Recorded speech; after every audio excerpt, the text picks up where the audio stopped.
പ്രണയാഭ്യർത്ഥന നിരസിച്ചതിന്റെ പേരിൽ തട്ടിക്കൊണ്ടുപോകൽ, തോക്കിൻ നിഴലിൽ ഒരു കുടുംബം മുഴുവൻ. ലാഹോറിൽ നിന്നുള്ള ഒരു പെൺകുട്ടിയുടെ കഥയാണിത്. 19-കാരിയായ അദാൻ സാബിറിന്റെ.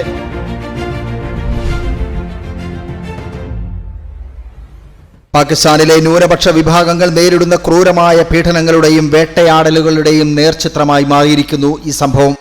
19 വയസ്സുകാരിയായ അദാൻ സാബിറിന്റെ ജീവിതം നിയമ പോരാട്ടത്തിലൂടെ അക്രമിയുടെ പിടിയിൽ നിന്ന് മോചിതയായി എങ്കിലും വധഭീഷണി നിലനിൽക്കുകയാണ് ഇപ്പോഴും ഈ കുടുംബത്തിന്റെ മേൽ.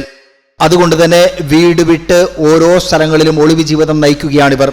2025 ജൂലൈ 3 അദാന്റെ ജീവിതത്തിലെ ആ കറുത്ത ദിനം. ഉസ്മാൻ അലി എന്നയാളുടെ വിവാഹ അഭ്യർത്ഥന നിരസിച്ചതിലുള്ള വൈരാഗ്യം. അയാൾ തോക്കിൻ മുനയിൽ നിർത്തി അദാനെ തട്ടിക്കൊണ്ടുപോകുന്നു. താൻ ചെയ്തത് ക്രിമിനൽ കുറ്റമാണ് എന്ന് ബോധ്യപ്പെട്ടപ്പോൾ അദാനെ മതപരിവർത്തനം നടത്താൻ ശ്രമം നടന്നു.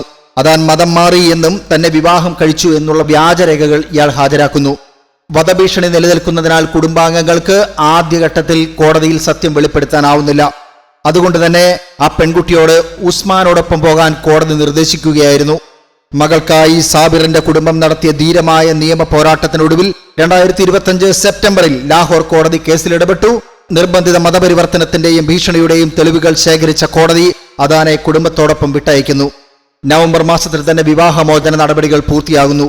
എന്നാൽ ചുരുങ്ങിയ നാളുകൾക്ക് ശേഷം അദാൻ മറ്റൊരു വിവാഹത്തിന് തയ്യാറെടുക്കുന്നു എന്നറിഞ്ഞ ഉസ്മാൻ പ്രകോപിതനായി ഇവരുടെ വീടിന് നേരെ വെടിയുതിർക്കുന്നു.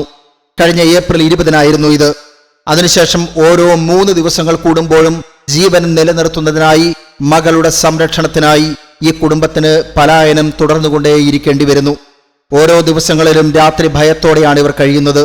എവിടെ നിന്നാണ് ആക്രമണം ഉണ്ടാകുന്നത് എന്നറിയുന്നില്ല.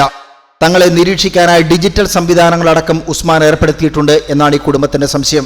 പാകിസ്ഥാനിൽ ഇതര മതത്തിൽപ്പെട്ട പെൺകുട്ടികൾ തീവ്രമായ മതപരിവർത്തനത്തിനും ആക്രമണത്തിനും ഇരയാവുകയാണ്. ഭരണകൂടത്തിൽ നിന്നോ പോലീസിൽ നിന്നോ കൃത്യമായ സംരക്ഷണം ലഭിക്കാതെ സമാധാനമായി ജീവിക്കാൻ കഴിയില്ല എന്ന സാഹചര്യമാണ് ഇവിടുത്തെ ന്യൂനപക്ഷ കുടുംബങ്ങൾക്കുള്ളത്.